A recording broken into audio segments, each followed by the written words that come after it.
Chapter 8 of Jungle Tales of Tarzan. This recording is in the public domain. Jungle Tales of Tarzan by Edgar Rice Burroughs. Chapter 8 The Lion. Numa, the lion, crouched behind a thorn bush close beside the drinking pool where the river eddied just below the bend. There was a ford there, and on either bank a well-worn trail broadened far out at the river's brim, where for countless centuries the wild things of the jungle and of the plains beyond had come down to drink, the carnivora with bold and fearless majesty, the herbivora timorous, hesitating, fearful. Numa, the lion, was hungry. He was very hungry, and so he was quite silent now.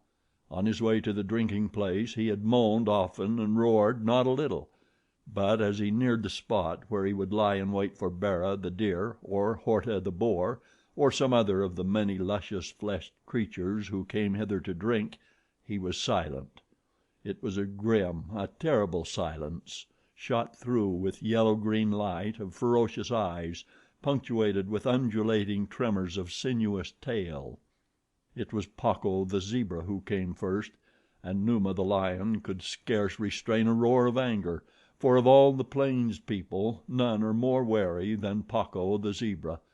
Behind the black striped stallion came a herd of 30 or 40 of the plump and vicious little horselike beasts. As he neared the river the leader paused often, cocking his ears and raising his muzzle to sniff the gentle breeze for the telltale scent spoor of the dread flesh eaters.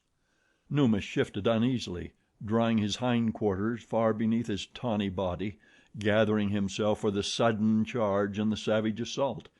His eyes shot hungry fire. His great muscles quivered to the excitement of the moment. Pacco came a little nearer, halted, snorted, and wheeled.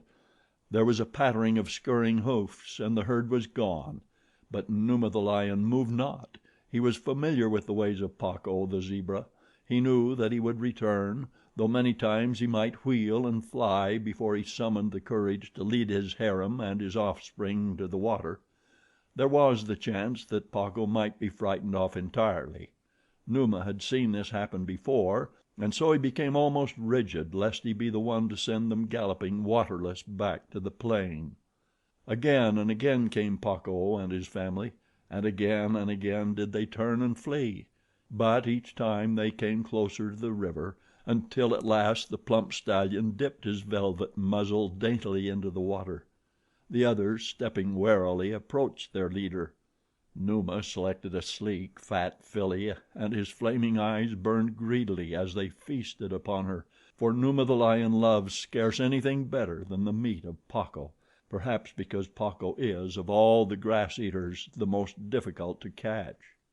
Slowly the lion rose, and as he rose a twig snapped beneath one of his great padded paws. Like a shot from a rifle he charged upon the filly, but the snapped twig had been enough to startle the timorous quarry, so that they were in instant flight simultaneously with Numa's charge. The stallion was last, and with a prodigious leap the lion catapulted through the air to seize him; but the snapping twig had robbed Numa of his dinner, though his mighty talons raked the zebra's glossy rump, leaving 4 crimson bars across the beautiful coat. It was an angry Numa that quitted the river and prowled, fierce, dangerous, and hungry, into the jungle.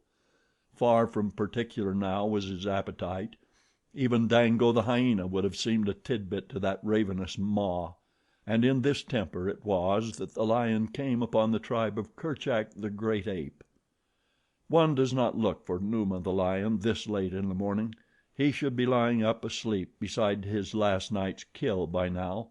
But Numa had made no kill last night. He was still hunting, hungrier than ever. The anthropoids were idling about the clearing, the first keen desire of the morning's hunger having been satisfied. Numa scented them long before he saw them. Ordinarily he would have turned away in search of other game, for even Numa respected the mighty muscles and the sharp fangs of the great bulls of the tribe of Kerchak, but today he kept on steadily toward them, his bristled snout wrinkled into a savage snarl. Without an instant's hesitation, Numa charged the moment he reached a point from where the apes were visible to him. There were a dozen or more of the hairy, manlike creatures upon the ground in a little glade. In a tree at one side sat a brown skinned youth. He saw Numa's swift charge. He saw the apes turn and flee, huge bulls trampling upon little balus.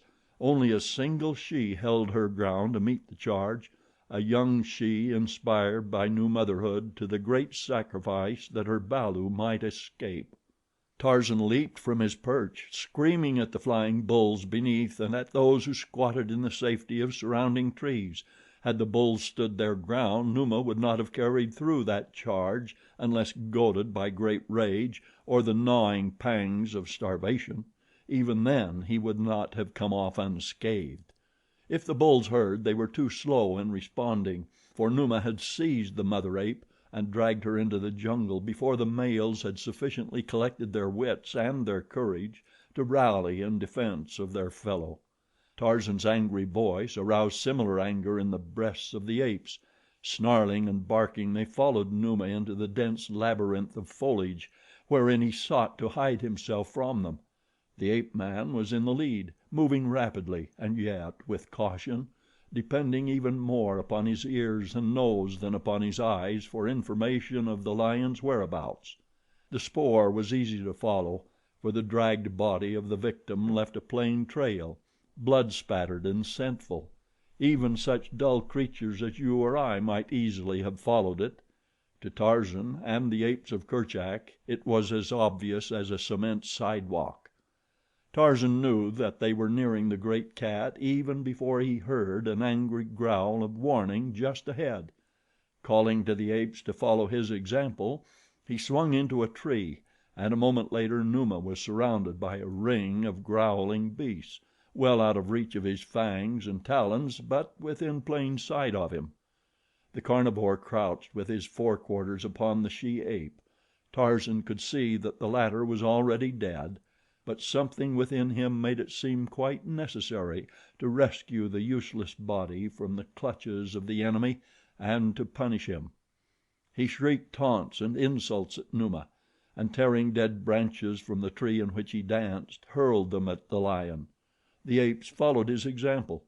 Numa roared out in rage and vexation. He was hungry, but under such conditions he could not feed. The apes, if they had been left to themselves, would doubtless soon have left the lion to peaceful enjoyment of his feast, for was not the she dead? They could not restore her to life by throwing sticks at Numa, and they might even now be feeding in quiet themselves. But Tarzan was of a different mind. Numa must be punished and driven away. He must be taught that even though he killed a Mangani, he would not be permitted to feed upon his kill. The man mind looked into the future, while the apes perceived only the immediate present. They would be content to escape today the menace of Numa, while Tarzan saw the necessity, and the means as well, of safeguarding the days to come. So he urged the great anthropoids on until Numa was showered with missiles that kept his head dodging and his voice pealing forth its savage protest; but still he clung desperately to his kill. The twigs and branches hurled at Numa, Tarzan soon realized, did not hurt him greatly even when they struck him, and did not injure him at all, so the ape man looked about for more effective missiles. Nor did he have to look long. An outcropping of decomposed granite not far from Numa suggested ammunition of a much more painful nature. Calling to the apes to watch him, Tarzan slipped to the ground and gathered a handful of small fragments. He knew that when once they had seen him carry out his idea, they would be much quicker to follow his lead than to obey his instructions were he to command them to procure pieces of rock and hurl them at Numa. For Tarzan was not then king of the apes of the tribe of Kerchak. That came in later years. Now he was but a youth, though one who already had wrested for himself a place in the councils of the savage beasts among whom a strange fate had cast him. The sullen bulls of the older generation still hated him as beasts hate those of whom they are suspicious, whose scent characteristic is the scent characteristic of an alien order, and therefore of an enemy order. The younger bulls, those who had grown up through childhood as his playmates, were as accustomed to Tarzan's scent as to that of any other member of the tribe. They felt no greater suspicion of him than any other bull of their acquaintance, yet they did not love him, for they loved none outside the mating season, and the animosities aroused by other bulls during that season lasted well over until the next.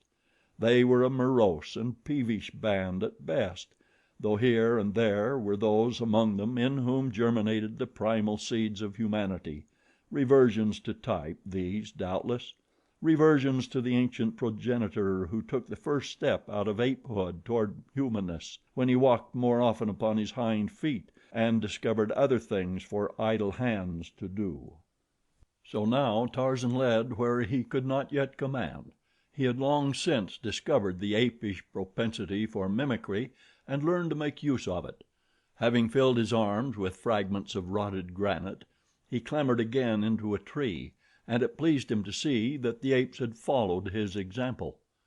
During the brief respite while they were gathering their ammunition, Numa had settled himself to feed; but scarce had he arranged himself and his kill when a sharp piece of rock hurled by the practiced hand of the ape man struck him upon the cheek. His sudden roar of pain and rage was smothered by a volley from the apes, who had seen Tarzan's act.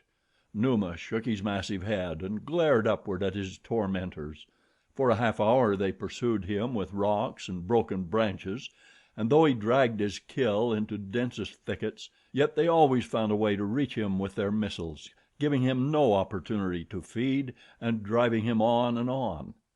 The hairless ape thing with the man scent was worst of all, for he had even the temerity to advance upon the ground to within a few yards of the lord of the jungle, that he might with greater accuracy and force hurl the sharp bits of granite and the heavy sticks at him. Time and again did Numa charge, sudden, vicious charges, but the lithe, active tormentor always managed to elude him, and with such insolent ease that the lion forgot even his great hunger in the consuming passion of his rage, leaving his meat for considerable spaces of time in vain efforts to catch his enemy. The apes and Tarzan pursued the great beast to a natural clearing, where Numa evidently determined to make a last stand, taking up his position in the center of the open space, which was far enough from any tree to render him practically immune from the rather erratic throwing of the apes, though Tarzan still found him with most persistent and aggravating frequency. This, however, did not suit the ape man, since Numa now suffered an occasional missile with no more than a snarl while he settled himself to partake of his delayed feast. Tarzan scratched his head, pondering some more effective method of offense, for he had determined to prevent Numa from profiting in any way through his attack upon the tribe. The man mind reasoned against the future, while the shaggy apes thought only of their present hatred of this ancestral enemy.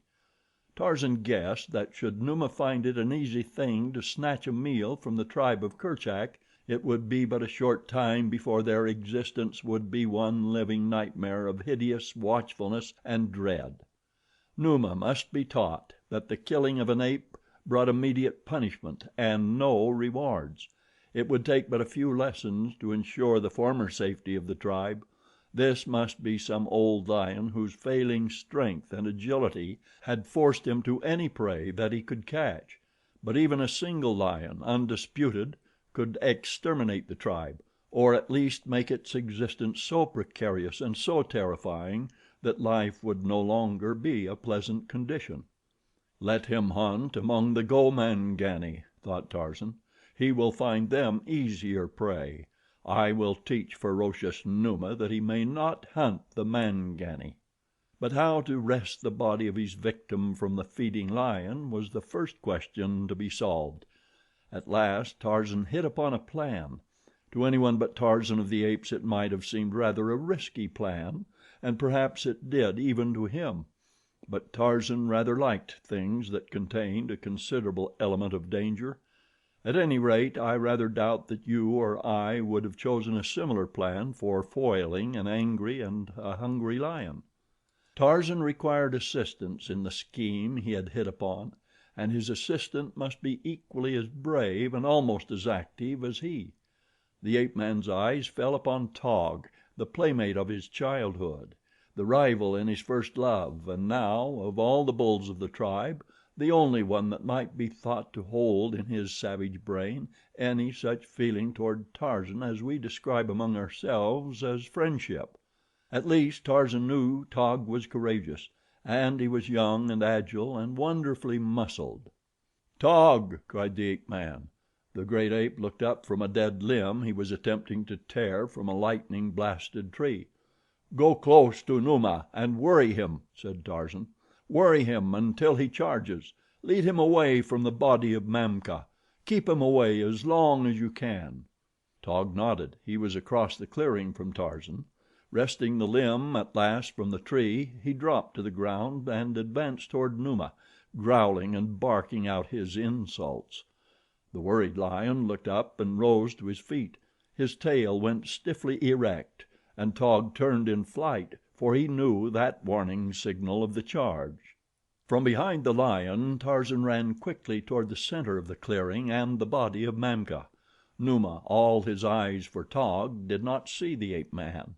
Instead, he shot forward after the fleeing bull, who had turned in flight not an instant too soon, since he reached the nearest tree but a yard or two ahead of the pursuing demon. Like a cat, the heavy anthropoid scampered up the bole of his sanctuary. Numa's talons missed him by little more than inches. For a moment the lion paused beneath the tree, glaring up at the ape and roaring until the earth trembled. Then he turned back again toward his kill, and as he did so his tail shot once more to rigid erectness, and he charged back even more ferociously than he had come, for what he saw was the naked man thing running toward the farther trees with the bloody carcass of his prey across a giant's shoulder. The apes, watching the grim race from the safety of the trees, screamed taunts at Numa and warnings to Tarzan. The high sun, hot and brilliant, fell like a spotlight upon the actors in the little clearing, portraying them in glaring relief to the audience in the leafy shadows of the surrounding trees.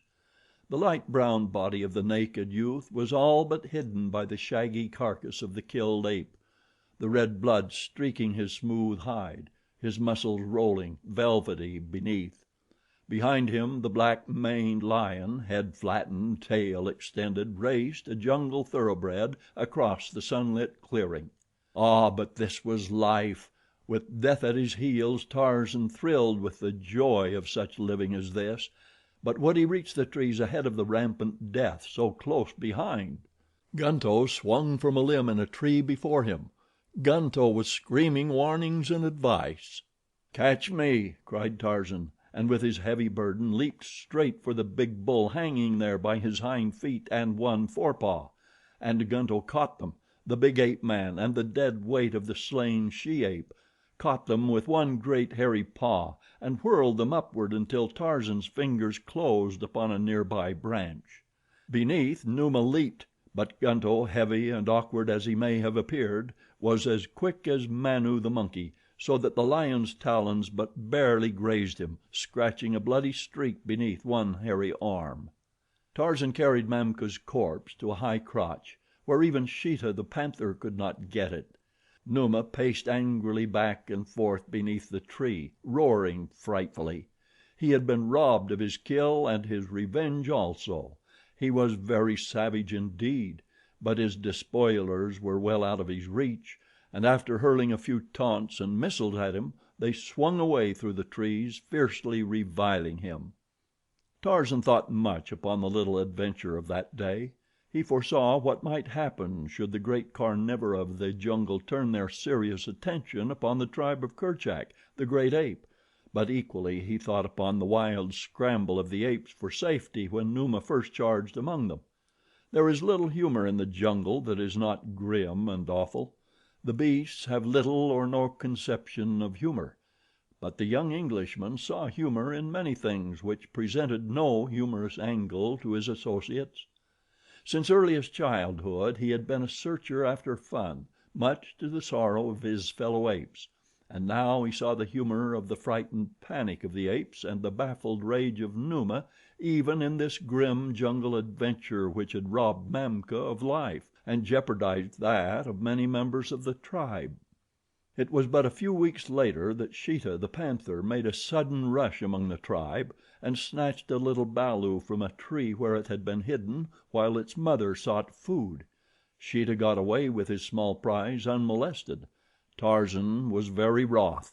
He spoke to the bulls of the ease with which Numa and Sheeta, in a single moon, had slain 2 members of the tribe. "They will take us all for food," he cried. "We hunt as we will through the jungle, paying no heed to approaching enemies. Even Manu, the monkey, does not so. He keeps 2 or 3 always watching for enemies. Pacco, the zebra, and Wapi, the antelope, have those about the herd who keep watch while the others feed, while we, the great Mangani, let Numa and Sabor and Sheeta come when they will and carry us off to feed their balus." "Ahem!" said Numgo. "What are we to do?" asked Taug. "We too should have 2 or 3 always watching for the approach of Numa and Sabor and Sheeta," replied Tarzan. "No others need we fear except Histah, the snake, and if we watch for the others we will see Histah if he comes, though gliding ever so silently." And so it was that the great apes of the tribe of Kerchak posted sentries thereafter, who watched upon 3 sides while the tribe hunted, scattered less than had been their wont. But Tarzan went abroad alone, for Tarzan was a man thing and sought amusement and adventure and such humor as the grim and terrible jungle offers to those who know it and do not fear it, a weird humor shot with blazing eyes and dappled with the crimson of life blood. While others sought only food and love, Tarzan of the Apes sought food and joy. One day he hovered above the palisaded village of Mbonga, the chief, the jet cannibal of the jungle primeval. He saw, as he had seen many times before, the witch doctor, Rabba Kega, decked out in the head and hide of Gorgo, the buffalo. It amused Tarzan to see the Gomangani parading as Gorgo, but it suggested nothing in particular to him until he chanced to see, stretched against the side of Mbonga's hut, the skin of a lion with the head still on. Then a broad grin widened the handsome face of the savage beast youth. Back into the jungle he went until chance, agility, strength, and cunning, backed by his marvelous powers of perception, gave him an easy meal. If Tarzan felt that the world owed him a living, he also realized that it was for him to collect it, nor was there ever a better collector than this son of an English lord, who knew even less of the ways of his forebears than he did of the forebears themselves, which was nothing. It was quite dark when Tarzan returned to the village of Mbonga and took his now polished perch in the tree which overhangs the palisade upon one side of the walled enclosure.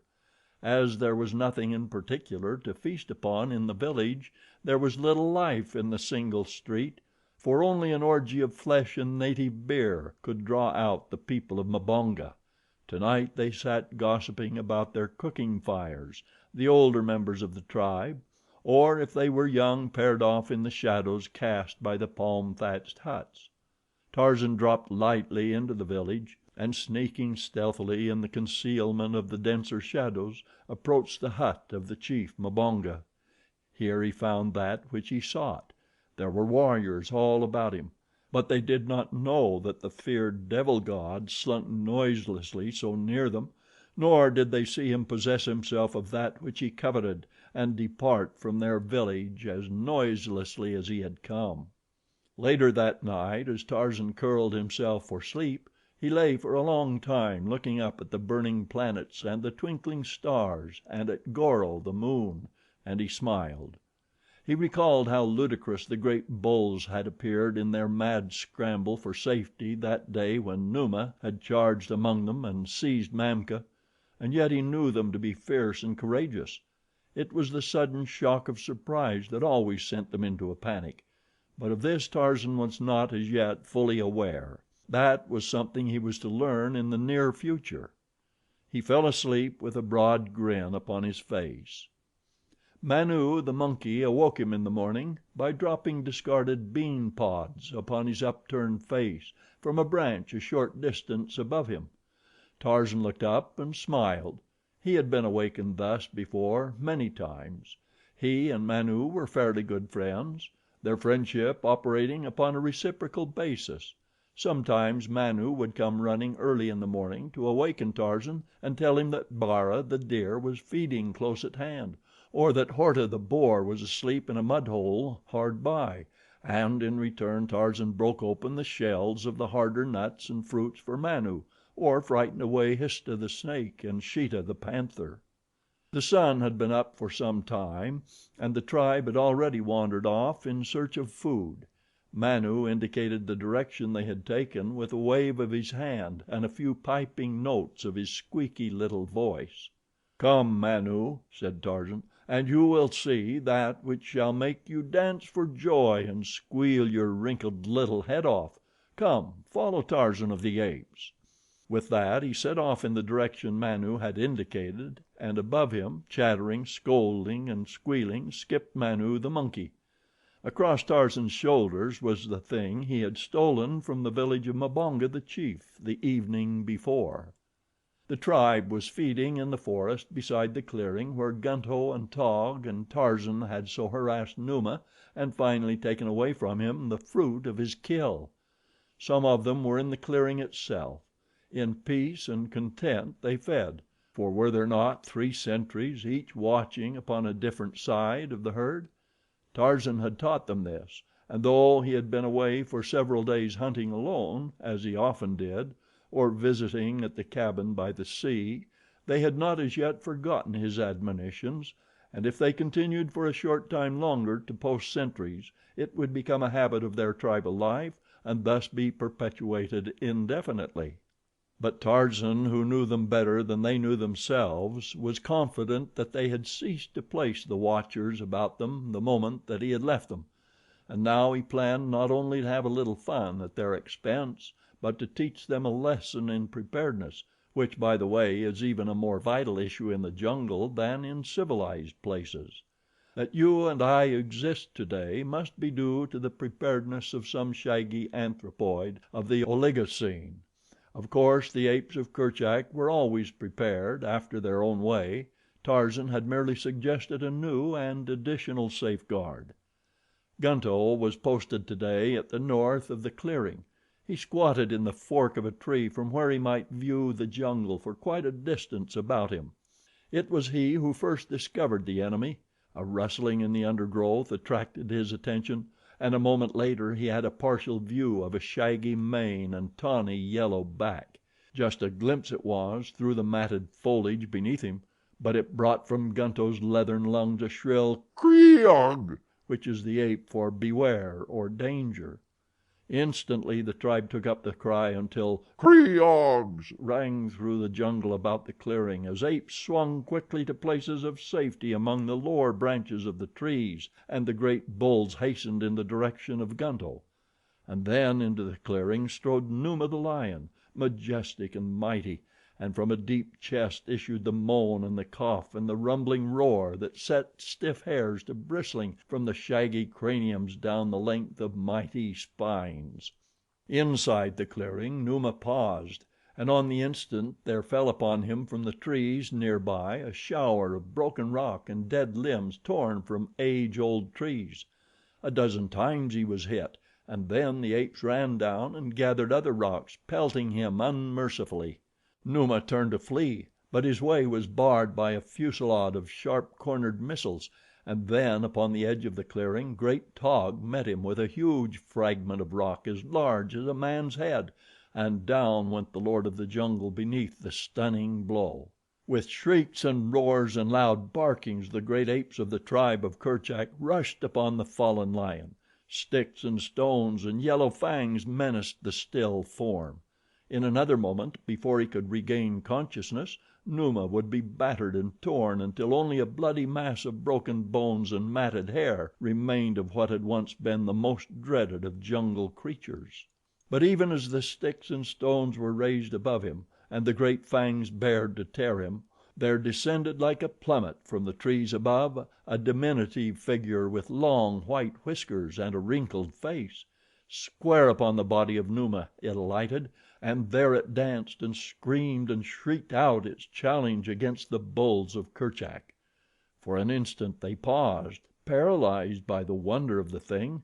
It was Manu, the monkey, Manu, the little coward, and here he was daring the ferocity of the great Mangani, hopping about upon the carcass of Numa, the lion, and crying out that they must not strike it again. And when the bulls paused, Manu reached down and seized a tawny ear. With all his little might he tugged upon the heavy head until slowly it turned back, revealing the tousled black head and clean cut profile of Tarzan of the Apes. Some of the older apes were for finishing what they had commenced; but Taug, sullen, mighty Taug, sprang quickly to the ape man's side and straddling the unconscious form warned back those who would have struck his childhood playmate, and Teeka, his mate, came too, taking her place with bared fangs at Taug's side. Others followed their example, until at last Tarzan was surrounded by a ring of hairy champions who would permit no enemy to approach him. It was a surprised and chastened Tarzan who opened his eyes to consciousness a few minutes later. He looked about him at the surrounding apes, and slowly there returned to him a realization of what had occurred. Gradually a broad grin illuminated his features. His bruises were many and they hurt, but the good that had come from his adventure was worth all that it had cost.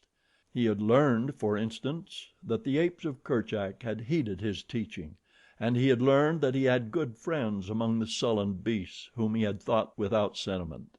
He had discovered that Manu, the monkey, even little cowardly Manu, had risked his life in his defense. It made Tarzan very glad to know these things, but at the other lesson he had been taught he reddened. He had always been a joker, the only joker in the grim and terrible company; but now, as he lay there half dead from his hurts, he almost swore a solemn oath forever to forego practical joking. Almost, but not quite. Chapter 8